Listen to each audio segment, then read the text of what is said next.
And then you're off looking into space. It's not on yet. It's not on. It's on. You're on! Cameras aren't even running. Hi and welcome back. This is Microsoft Virtual Academy Jumpstart for C#. We are going into Module 5. You have just eaten lunch. You're feeling good. You're ready to learn. We're ready to teach. Let's hit it. Let's hit it. So what we're going to cover today, or in this module I should say. So we're going to look at type and value validation. Ah yes, validation. Validation is a key problem that we have to solve. It's unfortunate we can't trust our users to put in the correct stuff, but it's one of sad life. We cannot even trust other developers to give us good value. And I don't trust you. I'm not sure who I trust. Indeed. That's it. Good job the compiler's there. The only person I really trust is the compiler. Exactly. So that's type and value validation. Clearly we had too much sugar at lunch. And then we're going to move on to encryption techniques, which is obviously a bit of a deeper topic. But awesome. But very awesome. Yes. Okay. Without further ado. Let's begin validation. Let's do it. Type and value validation. Validation is really a mindset, Darren. It's, you really do. We were joking earlier about who do you trust. But as a developer, you have to not trust anything that's coming into your system. So how do you get data into your system? Well, there's a lot of ways. A service can give you data. You can read from a file that you're going to be parsing. You could be exposing an API that somebody is passing values into. Like you alluded to, a user can be typing information in data entry forms. You can put your whiskey down there. Yeah. There's no camera. There's no camera. Nobody knows what you're talking about. There's a camera right now. There is a human being on the end of this camera. And I'd like to do a quick call out to Barry, our camera switcher. That's the way he says hi. Exactly.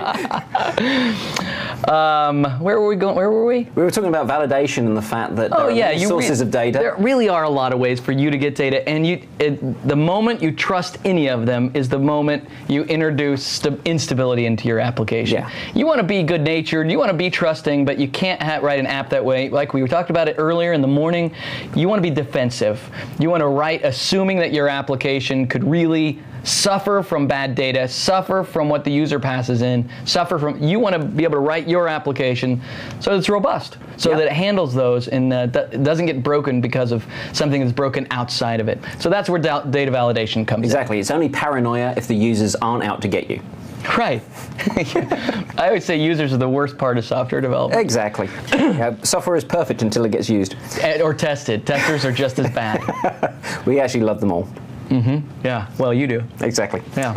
Okay, so that is fundamentally what data validation is. Well, let me back up again and keep going, because I think the problem with it is it's not just that the data's bad, it's that it could be okay, but it's out of range, right? You expect the number to be between something and something, and they've given you one too many, or they are typing in like we talk about with regular expressions, an email address. They give you a valid string, but not a valid email address. Exactly. You know, it's more about we place constraints on our expectations. You know, in order to develop an application, we're building a finite state machine. It's not an infinite state machine. So we have to constrain the scenarios that we're dealing with. Otherwise, we would never complete the activity that we're trying to code. Yeah. And so in order to allow our system to operate down those constrained guidelines, we need to put limits, as you say, range checks and those kind of things. So that's a lot of what we're talking about right now. And sometimes it's more than just stability we're trying to protect. Sometimes it's security. And the reality is there are ways to overflow an application and take advantage of it, to do SQL injection and things like this that can really be detrimental. So this pays off not only in stability or maybe performance, but also in security as well. Yeah, I mean, we throw in that term SQL injection. And so basically, to those people who aren't familiar with what SQL injection is, there was a class of sort of naive applications that allowed you to type into a text box, say in a web application, and submit that, and that information was sent directly to a SQL database, and the SQL database executed that as if it was a command, and so you could do malicious activities such as deleting tables, deleting records, and so on and so forth. And so a whole class. This sounds like an edge case, but it was common for a long time. It was very common. It was a common attack vector, and so you have to program defensively. We talked about this a little bit beforehand. Yeah. Validation's the way to do it too. Exactly. All right, so let's talk about some of the techniques for validation. I love this. I love talking about this. I believe there are true best practices that we can give to developers that they can use. So the first one would be to trust the compiler. So the compiler does a lot of work for you. They make sure that we talked about type safety, make sure the type is right. The compiler cannot do the value validation. That's really going to be up to you.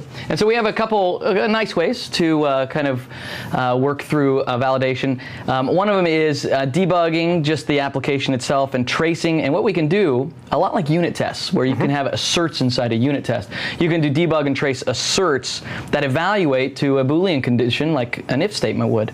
And that assertion can be something like number not less than 3. That would be a type of assertion that would return true or false.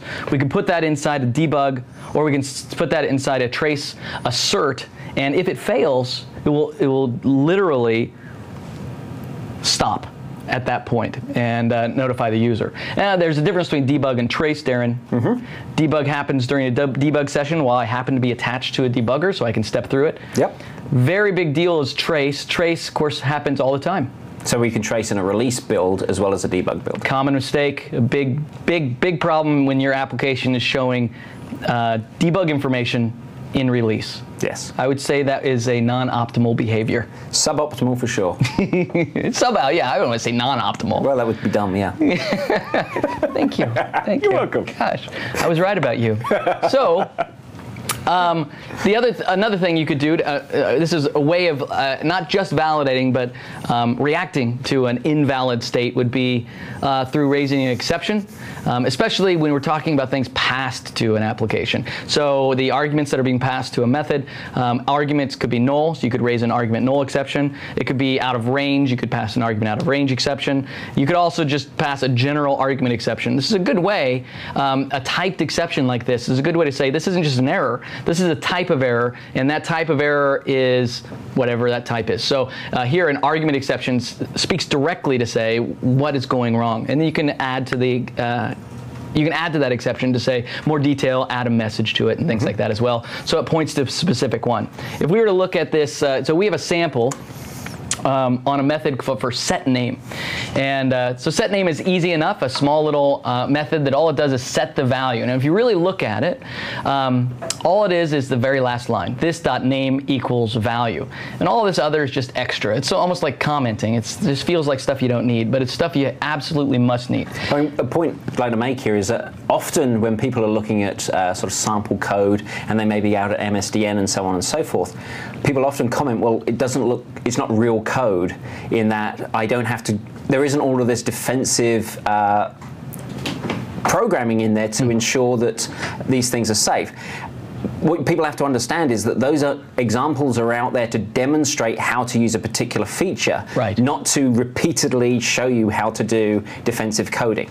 In this demonstration, we're really focusing on showing you some of those concepts that you need to leverage whenever you're actually building true production applications. Yeah, that's right. I mean, it's funny how it goes both ways too, right? You make a simple demo too simple, and it's not real world. You make it too complicated, and it's not simple enough. It was hard to win, but the reality is demos are demos, and they're really meant to demonstrate something. This is a beautiful demo that represents the full scaffolding around protecting your data. Now, it may even do more than what we really want, but let's take a look. So the first action that it does is it looks to validate whether or not it's empty. And empty is great because string has a method that gives us a way to check it. This would be the same thing as saying that it's not null and it doesn't equal empty string. But wraps it all into a nice little helper function for us. And then so naturally I would raise an argument null exception, right? There's really nothing else you could raise. There's no argument empty exception. And then it's nice because we're able then to pass value to indicate the exact argument that had a problem. If I had multiple arguments in this method, I could indicate them all, and I would have some sort of test for all of them. All right, so the second one is validating a conflict. So in this case, if let's say that the value they're passing in for name is already name, and so I'm going to raise an argument, or I'm going to raise an exception because they can't be the same. You can't set it to itself. Now, what's important is if you're going to create a scenario where an exception is going to be raised, it is imperative that you also create a scenario where the developer can avoid that exception. So if you're going to raise an exception that says, value equals name, and you can't set it to itself, you should only raise that exception if the developer outside of your API is able to check that first, right? You don't want to let exceptions be the way that you message between applications. Yeah. We've mentioned exceptions a lot, but we really haven't gone into much detail around them. But the name actually is the clue. To raise an exception should be the exception, not the norm. Something exceptional has occurred that hasn't really been planned for, can't really be dealt with within the context of the set name environment. It needs to be dealt with external to that. Therefore, we're raising this as an error condition. If it's something that could be anticipated, if, say, for example, we could deal with a duplicate name just by not setting the value and just returning back as if it was successful, then we should do that. We should only raise exceptions in the scenario where we cannot cater for the scenario that we've encountered. Yeah, so we were talking about earlier using is, and is a neat way to check to make sure the value is right, or the type is right. That's going to be an important check as well, especially if you have some sort of derivable type that you don't know for sure what's going to be passed in. So look at this slide. So this slide gives us three more options. So let's go to, I'll just let you handle it for now on. Go back one. Well, thanks very much for that. All right, so check it out. So the first one is if the cat is a dog, right, which we know isn't true, so we say it's a not supported exception. By the way, choosing the exception type is going to kind of be up to the developer. You could create custom exceptions that are way more explicit. You could say cat is not dog exception if you really wanted to. That's because there is a base exception, and really the only caveat around that is to make sure you make it serializable so that it doesn't ruin any of the services you might use it in. If cat is dog, that allows me to see if it's the type, but it's neat because we also see in the second one, if cat double equals dog. And so not equals to dog doesn't mean that they're not the same type, doesn't mean it's not a specific type. It means it's not the exact same object in memory. And so this is important because what it's saying is, because it could potentially be true. Cat could equal dog if we had two variables and they equaled each other, right? So that it doesn't imply necessarily that it couldn't be true. And the last one is using the dot equals, and we talked about this just slightly, kind of leading into it in the morning. And equals is different because equals. It can be implemented different ways, and you can do a custom implementation of equals so that it goes in and checks specific properties, but doesn't check, say, like a key or something like that.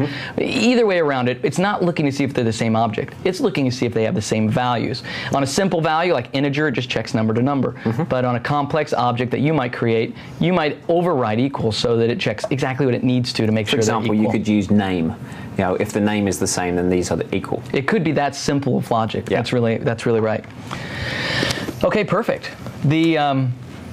The data validation process is imperative. It's very important that we do it. It's imperative that we do it. But there are other ways to do it as well. And data contract, I absolutely, positively love data contracts. And so data contracts, they have been around for quite some time in the .NET framework, implemented sometimes in a CTP, implemented sometimes in a also with an add-on to Visual Studio. And here's the way it works. Design by contract is the concept that's basically saying I can predefine how you interact with methods. I can predefine how you interact with properties based on just the same way that an interface is a contract for a class. I can create a contract for all of these other mechanisms that also become a way of data validation. And so data contracts are powerful for two reasons. One, it is a consistent way of doing it. If you're checking for this and raising whatever exception, I don't know what's going to happen. If you, that's typical validation, and it doesn't go away. You can't get away from that in a lot of situations. Contracts are different because it's a uniform way of approaching it, but it's also cool because I get to check what's coming in, just like you would expect to be able to check the arguments of a method or the argument of a setter for a property, but I also get to do the output as well and validate the operation of the method is what I would expect it to be. That's a big difference. Contracts enable this, where I can have preconditions, whatever's coming in, and I can have postconditions of whatever's going out, and making sure I'm really defining my class and my methods that much more. And so how does that work or help us in comparison to, say, using exceptions and your debug traces? What's different about using contracts? Well, there's a lot of similarity. So one of them is, well, first of all, being able to check for the output is very difficult, right? So that second part would be a huge amount of scaffolding for you to put together anyway. However, much like traces, I can create, so if I have a trace, I could create a trace listener. And so that allows me to receive the trace messages and put them somewhere in a file or wherever it is that I want them to be. I can create a type of trace listener, a listener for code contract violations as well, and put those somewhere as well. So in that sense, they're nearly the same, right? I still can get an exception raised, a contract exception whenever it's not valid. But what I can't do with regular validation is at code time, at compile time, in the static environment of development, I can't check to see whether or not they're being violated. Contracts are special, so contracts do run at runtime, like you would expect, but they also run at, I guess, design time. When I'm developing my application inside the static environment, behind the scenes, it's an add-on to Visual Studio that makes sure that whatever it is I'm passing in, whatever it is I'm using, whatever it is I've set up as a contract for this method or property is true even now. So I were inside inside some code, I set up a contract, cannot be null, I'm passing null to it, I would get an error right here in Visual Studio. It wouldn't even have to run the application. So it's basically using the compiler's understanding of what you've written to explore your code and evaluate all the code paths to ensure that that contract will be satisfied. That's right, and it's because they're discrete and defined predicates that define what an individual contract. So I can have many assertions in a contract. What's a predicate? So a predicate, well, that's an excellent point. So a predicate is what's the short word for a predicate? Predicate is pred.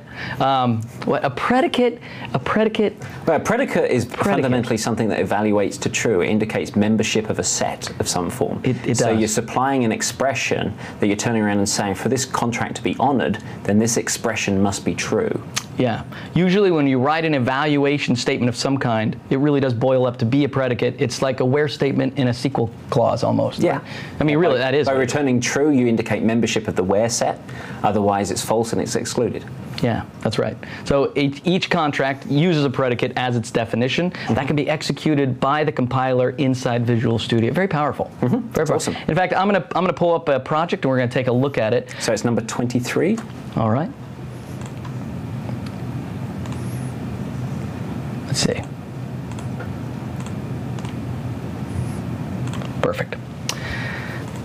So let's take a look at first the kind of setup. So we have a class of animal and a cat that inherits animal. So we really like animals in our demos, no doubt about it.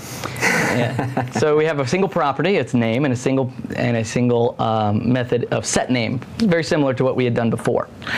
And so there's a lot of power here, right? So this is the demo we saw. In fact, wait a minute, let me make sure they all make sense together. Yeah, this is the demo we saw before. If we actually, I don't know if it's 23. It does say 23 though, doesn't it? It does say 23. That's all right. I'll put it together. And so these do the simple non-static validations, but I want to take all of these out, and I want to add instead data contracts to it as well, which beautifully are in dog. If I had only scrolled down a little bit more. Indeed. It's almost like we prepared this. Dog and cat, yes. Golly, I'm so not disappointed in myself now. All right, so dog does the same thing, by the way, right? So you can see that simple set name, and I set it with the validation, and now I have set name as well. But look at the power of it. It's really neat. Set name creates a contract that says .requires, and .requires are those preconditions that talk about the values being passed in. And so .requires says that not the predicate is not string is null or white space. That's me saying that the value being passed in can't be null, can't be white space. And if it is, there's a little message that I can pass to the user. Just to say, this is like a message being passed to the user. Exactly. Yeah, something really great.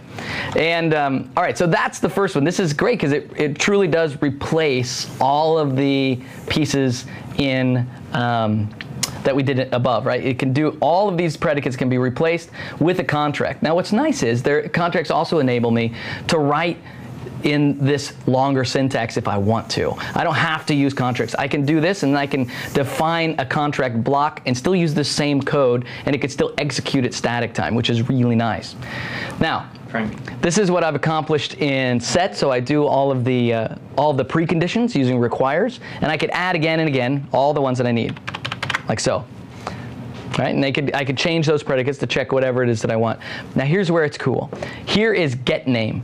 GetName is a method that returns something. I can use contracts here just like I did before, but I'll use them in post conditions. Here I'll use ensures to make sure that I can do it. And contracts have a neat method in their namespace here that says contract.result, which is a reference to what will eventually be returned by this method. And it allows me to set up the contract here even if it's going to execute at runtime later. And so I can so here's the predicate, the same exact thing. I cannot return an empty string, right? So I can't set name to empty string, neither can I return it to empty string. And just like before, I could create several different post conditions, all depending on whatever. And what's special about it is not just that it works, which is cool, but also that it works while I'm interacting with it as a developer at like this is static time. Now, just a reminder, 2 quick caveats that developers need to know is that contracts only run statically if I am in, this is what we need to install. Yeah. If I have the add-on installed, and so the extension installed, and so if I do have that installed, then it changes what Visual Studio does so that it'll work statically at design time. Adds a UI as well to enable you to interact with it. It adds a UI to the project, into the project properties that allows me to configure it and also to kind of turn them up and down as far as volume. Depending on how I want them to respond, they could cause build errors if I want to. And probably the most important thing to take away from contracts is as much as these really do replace most approaches so that they can be a single approach to data validation, they can be overridden. And so let's say one of the tests is going to be a security test. A security test will then result in a contract violation, and so it will be raised and you can handle it from there. However, I can actually handle that event so that the contract violation is ignored. And so you shouldn't, this is better of a best practice than anything, you shouldn't use contracts for security checking. Mm-hmm. But everything else, it just makes sense. It's a common language to use this way. It works at runtime and at compile time. It's very powerful, I love it. So back to this, it's not the wrong way to do it by using the standard approaches. At all is it the wrong way to do it. In fact, I can say right below it, contract in contract block, and from that point forward, everything above that statement actually rolls all that to be contracts and treats it like contracts, and so their failures become contract exceptions. Awesome. Yeah, it's very powerful, and it gives me the static capability as well at design time. So there's certainly nothing wrong with this. Why would you choose contracts is because this sort of use of predicates is a unified way of handling both input and output. A lot of power there. A lot of power. It's awesome. Yeah, thanks. There's that word again. Is it awesome? I believe so. Awesome. Yeah. Okay. Seems to be my word of choice. Seems very awesome. It's better than bloviate, I guess. Yeah. Better awesome than not. Indeed. All right, here we are. Okay. So that's data contracts. That's data contracts, and that's a good form of validation. So if you flick to my slides. Flick. So we have spoken an awful lot about exceptions, so we should perhaps talk a little bit about how do we handle them elegantly within our code itself, rather than just throwing them out into the ether. Because fundamentally, the runtime will ultimately handle any exceptions that we don't handle ourselves, but they'll do so by terminating our process with extreme prejudice, basically. Yeah, that's exactly right.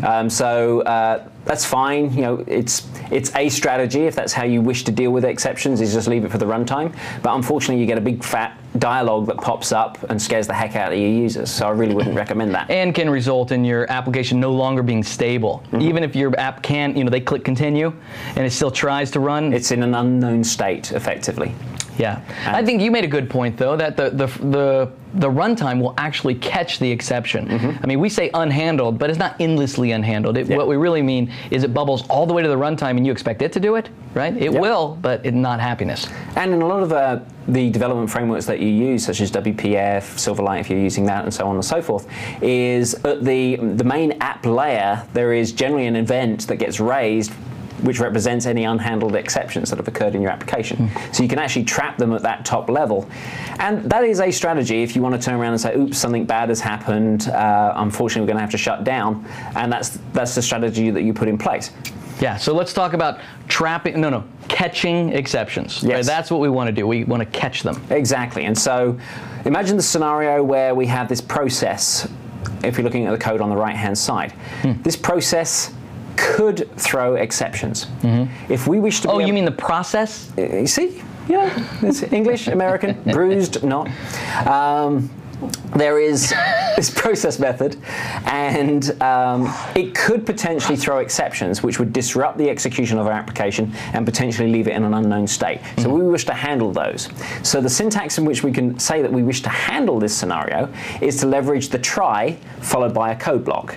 And try is nice, it's readable, and it really, what it means is try this out, and if it breaks, then, and there's stuff that comes later. Exactly. Now if we follow this on, we can see that it's followed by a catch statement. Now there are a number of different ways that we could actually use catch. We could use catch without any parentheses or anything that follows it, and that would just be a standard bucket that would catch any exception and then execute the block that followed. Yeah. Now that, what you just said is, now it would catch any exception. That's very similar to the third block, where it's catching exception, which is the base of all exceptions. Correct.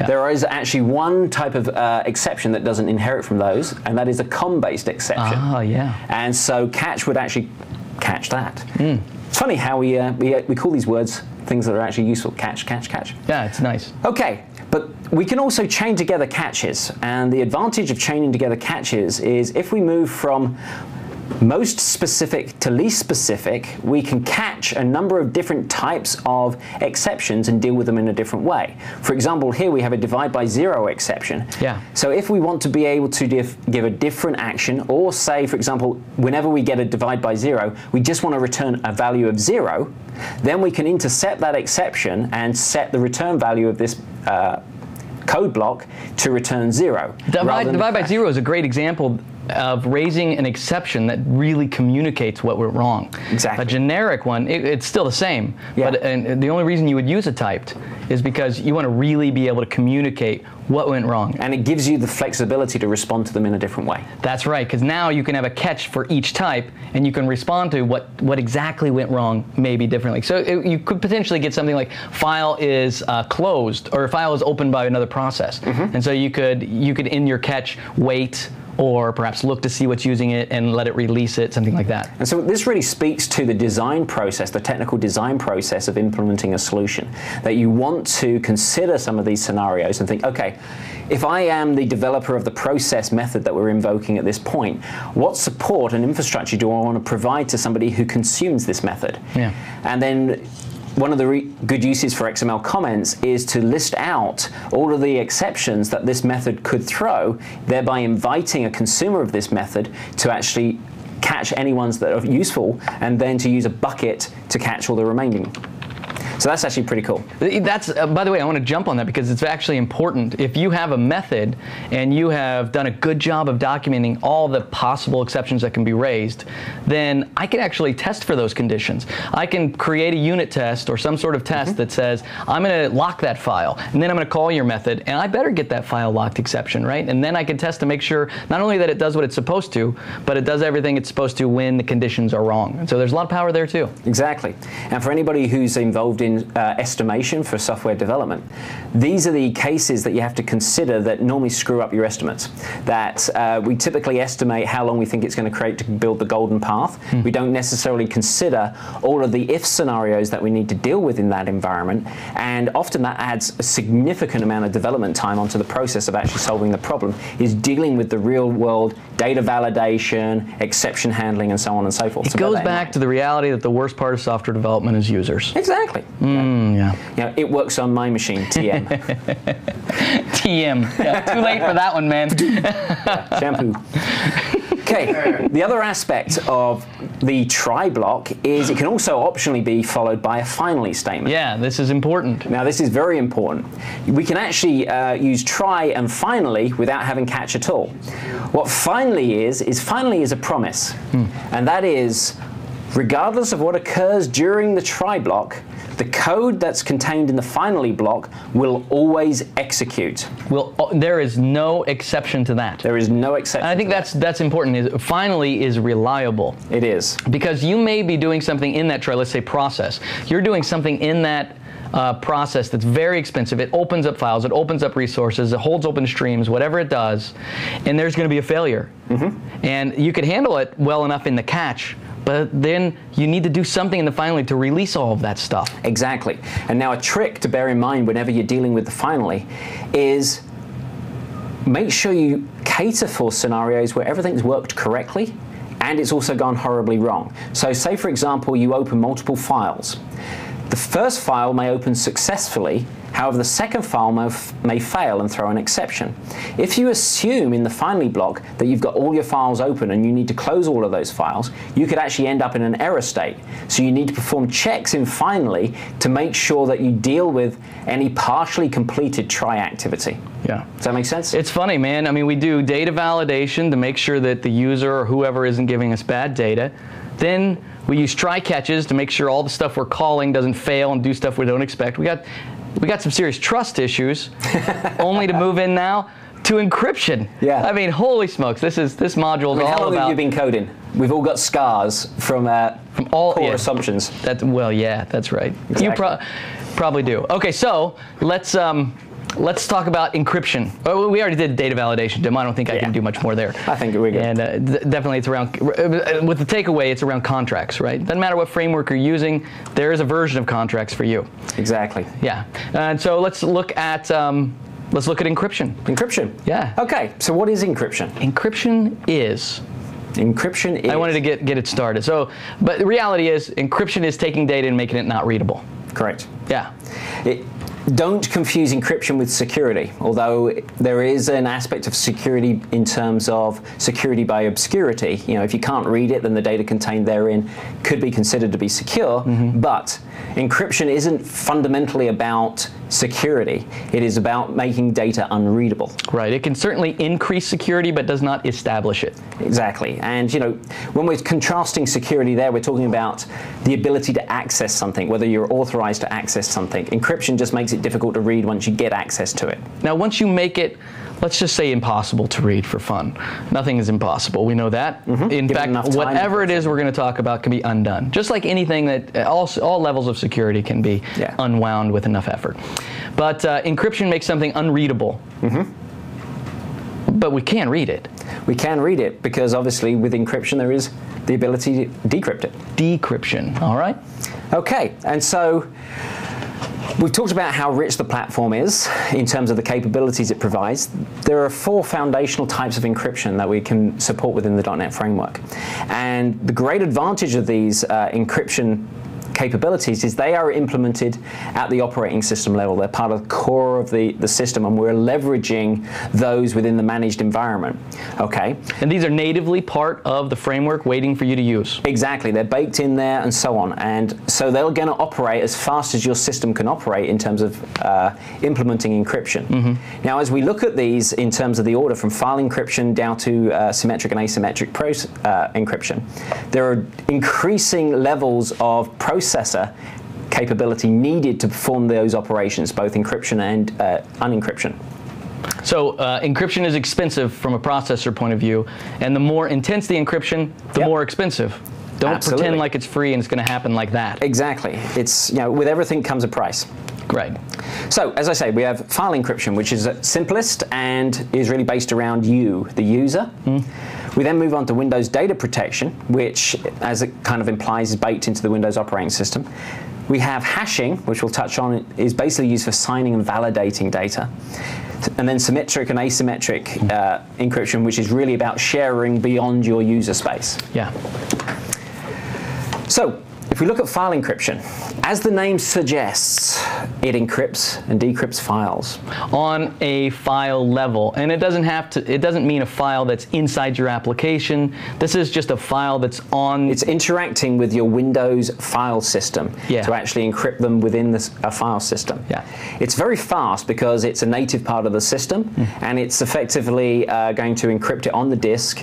You may have seen encrypted files. They're highlighted green by default in Windows Explorer, and it's basically setting a bit flag on there indicating that this is compiled. Let me encrypt something, can I? Sure, why not? Go ahead. I'll show you something. I'll just encrypt it. So here's my. Here are all of our slides for today. Go for it. Now that here's do an earlier one, not a later one. Module. Well, yeah, I don't want to blow it. Yeah, exactly. So I'll go to its properties, and this is neat because this is one of the reasons it's so fast. It really is built in. This is just you reaching out and switching this bit, and so I can look at the advanced properties of this class, and I can see from here I could compress it, which of course is not encryption at all, but I could just encrypt it right here. Now, when it does encrypt, it's encrypting for me, right? Is it making it unreadable for everybody, or is it anybody on my system? You can choose. You can choose your scope. So basically, it's based on your user credentials, but you can really depend on where it's going to be. Right. And so I'll go ahead and encrypt it. I'll say OK, or only this file. It goes. A couple seconds spin. Several seconds spin. It spins for a couple seconds. There's some spinning going on, and all of a sudden, like you said, the file is green, and that green is just a visual indicator for me to realize that this is an encrypted file. And so that's nice. Somebody else comes onto this machine, they navigate to my folders, they go in, they can look at all my slide decks until they get to Module 1, and Module 1 is encrypted for my user. Very powerful, and this is what we get to do inside .NET. All right, that's file encryption. Okay. Simple. If you want to flick back to me and look at my desk. So this is how you would actually implement file-based encryption within the source. So what I have here, and this is a project I'll be reusing for each of the major encryption types. Here is the data that I wish to protect. So effectively I have a string, and as I say, it's a bunch of super secret content that we wish to encrypt. Typically, we're going to Would you use encryption for just regular secret content? Does it? Super is important. Super is definitely level of encryption you need. Exactly. Yeah. All right, got it. So we typically deal with arrays, byte arrays, when we're actually dealing with encryption. And so what we're doing here is this is a method within the encoding class that will take a string, and we're applying Unicode encoding, which converts each character into 16 bits that can be expressed in the Unicode character set. This gets those bytes and converts it into a byte array. And so we're going to use this throughout our our scenario. And the reason we're using byte arrays is because ultimately we're bringing everything back to numerics that we can interact with, right? Exactly. We're dealing with those. And so now I've got a region. So this is a little piece of syntax that allows us to create collapsible regions in our editor. And so I can use this to break up my demo. What we're now doing is I'm just creating a file name to access a particular... Nothing to do with encryption here. Just where's the file go? You're going to put it in my documents folder. And so we have the ability to turn around and say, get the folder, and we've got a special folder, document enumeration, and we create that together. Nice. Now I'm using a static method on the file class to write out to a file name the data to protect. So this is going to contain this on the file system. One of those methods, again, nothing to do with encryption, just an easy way to write text to a file. Exactly. Now we get to the one part that is for encryption. Now this has something to do with encryption? It does. Okay. Do you know how you can tell that? It says encrypt in it. It's awesome. I was reading the comment, actually. Oh, I see. So basically, this is all we need to do to encrypt this file and protect it on our disk. The advantage of this is that if you lose your system and somebody attacks your hard drive, takes your hard drive out and places it into another system, Without your user credentials logged on, Windows will not be able to access the contents of this file, and so it is secure. So it's a great way for securing personal information on a system. The best part is this is, without a doubt, the easiest implementation of encryption for .NET developers. Absolutely. So now let's flip back. So the next level of encryption that is available to us is Windows data protection. Now again, as its name suggests, it's leveraging capabilities of the Windows operating system. So that kind of implies that there's going to be scope based around your environment and you. It's again very fast to encrypt and decrypt, and it's based upon your user credentials in the same way that file encryption is, i.e. it creates internally a key that can be used to encrypt and decrypt based upon who you are. Yeah. So if I flick back to the session, so if I open up the Windows data protection, should have done this yesterday. Yeah. Yeah, you should have. Indeed. So we're again still interacting with the data to protect that we created up here, data to protect as an array, and we're basically saying protected data dot protect. And protected data is the namespace where we're finding it. Okay. This is actually the static class, and this is the static method on protected data that will take this, compile it, or encrypt it rather. What the heck? I changed your keyboard over lunch. Good job. Good job. So this is an optional byte array that we can use that will vary the level of encryption by putting in additional random sets of bytes here. You can offset how the encryption is placed, and it includes an extra level of protection should you so wish. It's quite common to just pass null in this scenario. Yeah. And we also have the ability to say scope. So if we say data protection scope, current user, then obviously what that's implying is you have to be logged on as my user account in anything that I encrypt in this method so that I can then decrypt it. This is exciting because I'm passing in current user. I think I might be able to pass in other things. And here we go. We can see that we can also pass in a scope of local machine. Anybody who logs on to this machine can decrypt this data that way. Yeah, so if we think about a family scenario, you could encrypt data that you wish perhaps it's financial data that you and your wife wish to share. We can encrypt that and store that on the local machine.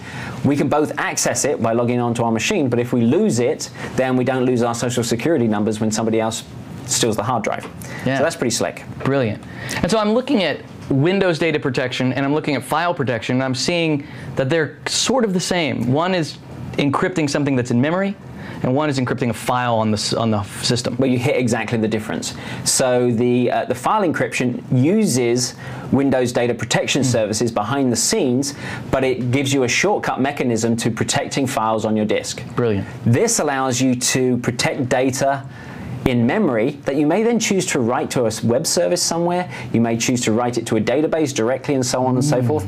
So the data could be stored off your machine, but it is protected and only able to be unprotected, using the vernacular of this particular code, right, within the scope of this machine.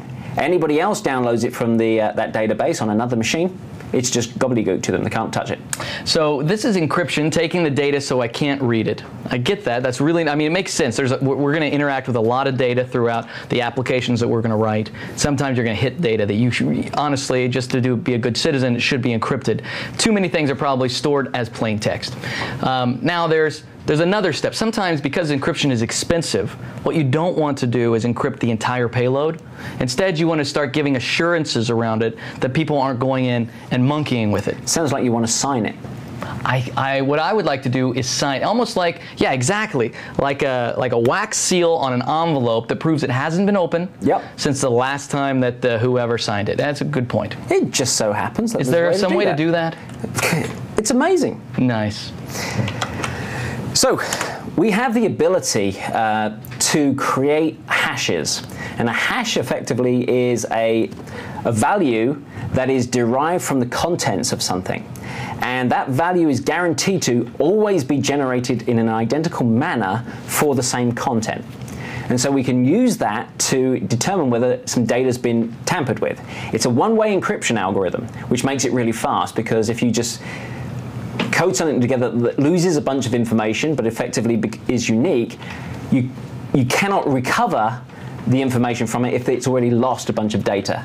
And so we could take for example, the MD5 hash creates a 16-character hash. Regardless of how big the data is, the hash that comes out is only 16 characters long. There is no way you can reconstruct the original data from that hash because there's just not enough information there. I think there's two key things around hashes that developers should lock in their brain. The first one is a hash can't be reverse engineered to recreate the string. But using like brute force, I could figure out the algorithm back down. I could try to cause it, right? And I could finally get to it. So you can't go backwards, even though you might be able to do brute force against it. But I think the other one is it's also not unique. You know, I could have the Gettysburg Address, get the hash of it, and let's say the resulting value is 123. I could also get the Declaration of Independence, and I could get the hash of that. It could be 123 again. They aren't guaranteed to be unique. They're guaranteed to be always the same based on the content that you pass into it. You always arrive at the same value. Now, obviously, the larger the hash key that you use, the less likely there is to be collisions. You know, if you've only got 16 characters, then the likelihood for collisions increases dramatically. The SHA algorithm allows you to have a number of different encryption types. The 256 seems to be the one that's used most commonly. That's a pretty long character string, and the likelihood of collisions there is pretty remote. One little aside is the SHA 512 and the SHA 384 take about the same amount of time to execute. So if you need greater strength than the 256 algorithm, you might as well just go straight to the SHA 512. Yeah. Which is interesting. That is fascinating. Yeah. I can tell you 512 digits of pi. Well, good. Come back when you've done it. We'll do that later. Yeah, sounds good. So, typical use case for hashing is when you're storing passwords or you're comparing files, and also, as Jerry alluded to before, tamper checking. That in effect, rather than storing a password unencrypted in a database, you would hash it. You could store the hash because there is this guarantee that the same information will generate the same hash. Instead, you compare the password hashes, and if they match, then you're logged on. Now, if you're going to do that, you don't want to use the MD5 16 character hash because of the likelihood of collisions of repetition. You could randomly get a different password generating the same hash, which would then be a false positive. I mean, obviously, we don't want to do that. So you want to move to the more secure versions of the hash. Yeah, I would. I mean, obviously, you're going to combine username, email, all these other pieces as well, but certainly having the risk of having the same hash result is definitely a danger. I guess a danger is the right word to use for it. Yeah. So let's have a quick look at. But let me back up just one more time. Another reason you might store a hash is because it's small. Even when we're talking about a long string, a hash for an entire book can be 512 characters, and I can still be checking against the entire book. There's another value of not storing the data and storing it only as a hash, I think. Okay. So the code that I've got up on the screen right now illustrates how we would use a hash. So what I have here is a pre-generated hash that has been created based on this string. So I put that in already. You know, I ran the code earlier. That's what happens when you run it, huh? It looks exactly. like that. That's cool. the output. That's the byte array. What we're doing a scenario here is we're turning around and saying, assume that this is a password hash that's stored out already. What we're then going to do is we're going to take a password. You'd store it in Access, Microsoft Access. Yeah, whichever database. Actually, I hashed this. I didn't hash the one above. So this is my password that I hashed that generated this byte array. Yeah. Then what I did is I used the SHA 256 algorithm to create. So this creates an instance of this algorithm. Yeah. And then I called the compute hash method on this algorithm instance, and I passed it in the password, which generates this byte array for the hash. Yeah. What I am now doing is comparing this array to this array. If they are identical, then because we're using the SHA 256 algorithm, we can be almost absolutely certain that this is the same password that's been entered in. Very cool use of sequence equal. Yeah. Very cool. This is a extension method that we've been able to pull in because this implements, because it's a password hash, it implements enumerable. and therefore sequence equal applies to that. If I did use hash on a document, not a password, and somebody were to change a comma to a period, the hash would be different, and I'd be able to detect it. Also, I could compare hashes to see if passwords. It's brilliant. It's incredibly powerful and appealing because it's not as processor intensive as full encryption. It's full encryption, yeah. It really is very useful when perhaps the body itself is not secret, but you wish to ensure consistency. Yeah. That you wish to be able to verify.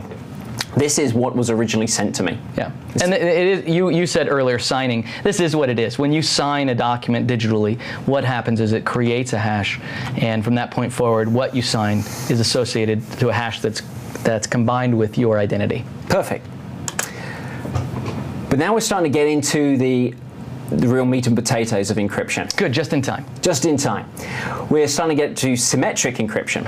So you've got two main types of encryption that we really talk about once we get beyond hashing: symmetric and asymmetric. And the foundational difference between them is, with symmetric encryption, you use one key to both encrypt and decrypt content. Yeah. With asymmetric, there are two keys that are involved, and we'll get to that in a little bit more. So the classic World War II scenario where you know the secret password, yes, that's symmetric. They couldn't have there is no asymmetric. Well, I mean, there is. It's elaborate. Never mind. Exactly. Thanks very much for playing. Goodbye. The key thing, why would you use symmetric over asymmetric? Fundamentally, it's a lot faster.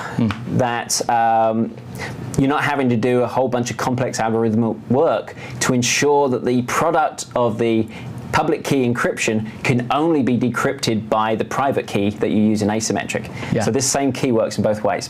There are 5 algorithms baked into the .NET framework, and really this talks about how algorithms come in and out of fashion over time. Many of the others are included in the namespace for backward compatibility for programs that were written previous generations of the .NET framework. Right now, the AES implementation is the recommended implementation to use. Both AES and Rheindal, which is the funny spelling of second from bottom, is actually the same algorithm. AES has had some constraints placed upon it to enforce that you cannot use an insecure size of key. Nice. And so that's basically the fundamental difference between those. I'll flick onto asymmetric, and we'll cover both of those in a quick code view in a moment. So on the asymmetric side of the house, if we look at this slide, yep, another name for it is public key encryption. And the key here is, overloading the term key, goodness, is you have one key that's used for encryption and another key that's used for decryption. So you can share the public key for encryption, so that things can be passed around, but the key for decryption should be kept private and guarded as one of your most secret of secrets. So I'm going to send you a message. I'm going to take that payload. I have your public key. I can encrypt it.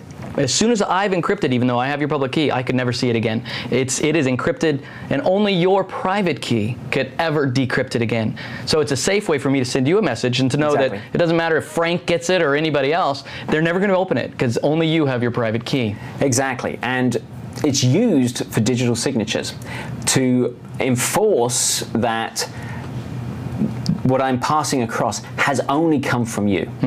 It's a guaranteed source, and a common way of doing it is using certificates. You can purchase these public signing certificates where you purchase a private public key pair. And they're responsible for ensuring that identity really is you. Exactly. That's what that's about. And so that's where your trust is established, that you have this external agency that calls you up and says, okay, what's your social security number?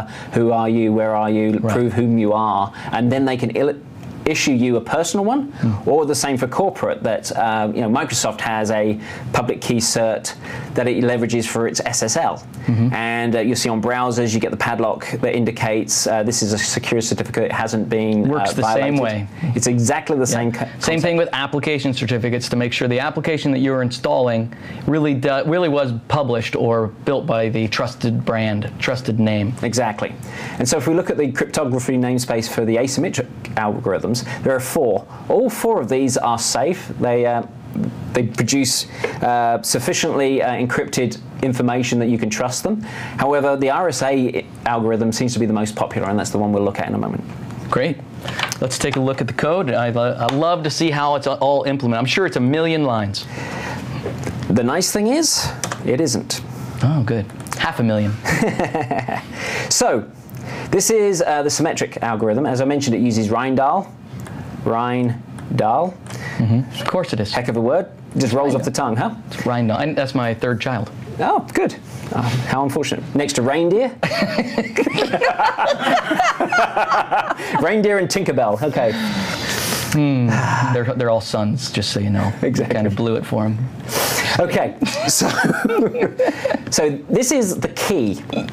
And we can actually use different sizes of key, but I've chosen to use 16 bytes at this point. Size definitely implies processor intensivity, how much work it works. Yeah, it makes it damn hard work. Requires. But certainly it also implies security. Exactly. So the bigger the key, then the more heavily encrypted your code will be. Yeah. And the less likely brute force attacks will ever be able to decrypt it.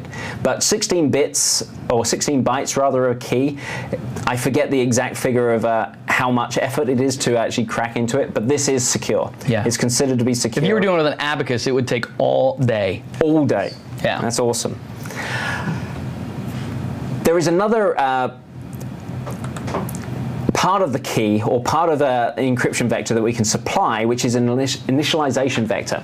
And what this is this is kind of, it's similar to seed within random. So if you've used the random class at all, you can use random and it will kind of leverage your current time as a base seed to generate random numbers. You can inject in a new seed that will change the offset from where it starts to generating random numbers. That's the same kind of principle with the initialization vector. And one of the nice things about the initialization vector is you can use a common key that you've shared, but you can also embed an initialization vector into each message that you send backwards and forwards to add another degree of randomness to the encryption, as long as you're sharing it backwards and forwards. Just don't duplicate that initialization vector across messages. Just keep changing that initialization vector, and it makes it even harder to break. An init vector really is more like an additional password. Exactly. Yeah. It's pretty cool. So anyway, in terms of using this is a pretty common pattern. So we create an instance of our algorithm. And I'm not using at this point because I want to save this for reuse for my decryption down below. Here we have 3 usings back to back, and this is actually a handy syntax for nesting using statements. We're not using a block inside each one of these, so it stops it indenting it all the way across the page, which makes it harder to read. Yeah, I like that. So this is a nice shorthand for that. But basically what we've got is, we've got 3 levels of disposable object that we're actually using here. And we're actually implying a life cycle that this is dependent upon this, or sorry, the cryptography is dependent upon memory, which is dependent upon encryption. Yeah. So as we roll out of this, those things will be disposed out in that order as well, which is kind of cool. Yeah, it's really neat. Yeah. It's really, really neat. So we've got an algorithm, and effectively we call a method on this create an encryptor. Got it. And we pass in our key and our initialization vector. Often you will see people use the same key for both the key and the initialization vector. That's perfectly valid. It just defeats the purpose of the initialization vector. Yeah. What we're going to do is we're actually going to encrypt things in memory. And so I'm creating a memory stream, which is going to be where the encrypted data gets written to. Very similar to Windows data protection that changed or was encrypting data that was in memory. This is the same thing. Exactly. Now the difference between creating a byte array and using a memory stream is a memory stream will size itself based upon the content that's being written to it, whereas a byte array has finite bounds. Yeah, you define it up front. Exactly. So, and then finally we have a cryptography stream. And this stream accepts the memory stream as part of its constructor. It also accepts the encryptor that it will use to encrypt the content. And let's get hold of that. And it will also say, okay, this is the mode that it's going to write to this stream, because we can also read and pull in different directions. But for consistency's sake, we're always going to be writing. Just a wrapper around the stream is what it ends up being. Exactly. And that's very, very simple to use. We're basically writing to the crypto stream. Yep. The data we want to protect that's already encoded into or a byte array. writing to the memory stream. Got it. Well, we're writing through the crypto stream, which writes to the memory stream by doing the encryption. Okay. And then this is just a simple offset where we want to start in this array. So we're starting at the beginning. It's friendly. And we're running all the way through the length of that array. So we could actually just encode a small part of it if we wished to, but obviously in most scenarios you want to encode the whole lot. Yeah, you'd have to really know what you're doing if you're going to just do one paragraph. Exactly.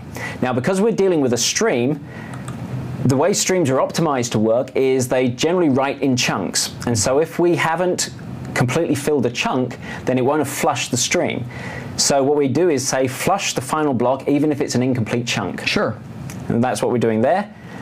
Then I get hold of the memory stream, convert it to an array so that it takes that buffer of variable size and outputs it as an array and writes it into Symmetric encrypted data, which is a byte array I declared. A simple byte. And I could take that byte array then and write it to something. Put it in a database. I could put it into a file now. Exactly. And beautiful. All right. Yep. So now I've got my byte array completely encrypted, and I super secret secrets are secret. Exactly. And then to decrypt it, it's pretty much a very similar set. It's pretty much the same pattern. The only difference is we're reusing our algorithm that we created up above here. Right.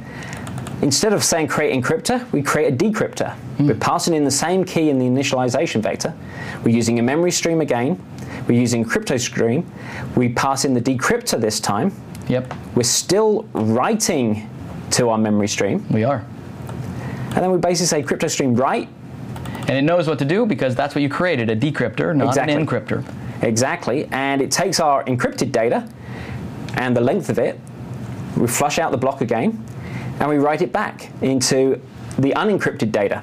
And then down here, we do a sequence equal to compare those two, and we'll find that they were exactly the same contents, that we have successfully encrypted and decrypted it. So this is both sides of the conversation of using encryption.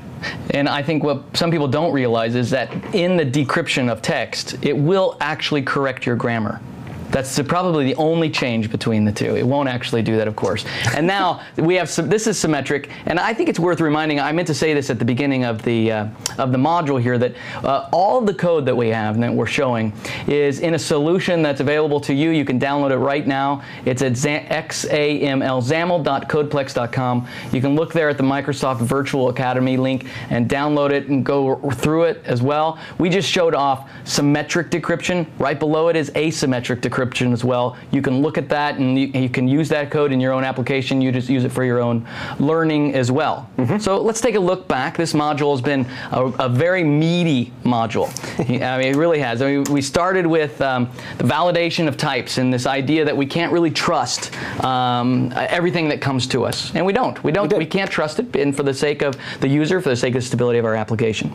And we talked about design by contract and this contract namespace that allows us to not only interrogate things that come into our methods, but we can also do it out. And not only can we do it at runtime, but we can also do it statically while we're developing. And then we talked about the special ways of handling exceptions and how exceptions are exceptional, and we raise them on purpose. But when they do, how do we keep them from wrecking our system? We do that with different try blocks, and then how try block can catch, but it also has that finally to ensure some sort of action that needs to be done when all of those operations are complete.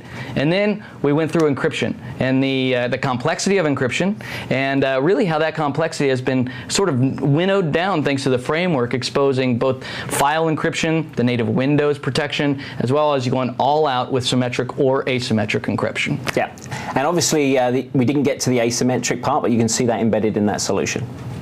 All right, we're going to take a quick break. We'll be back in 10 minutes with Module 5. Enjoy.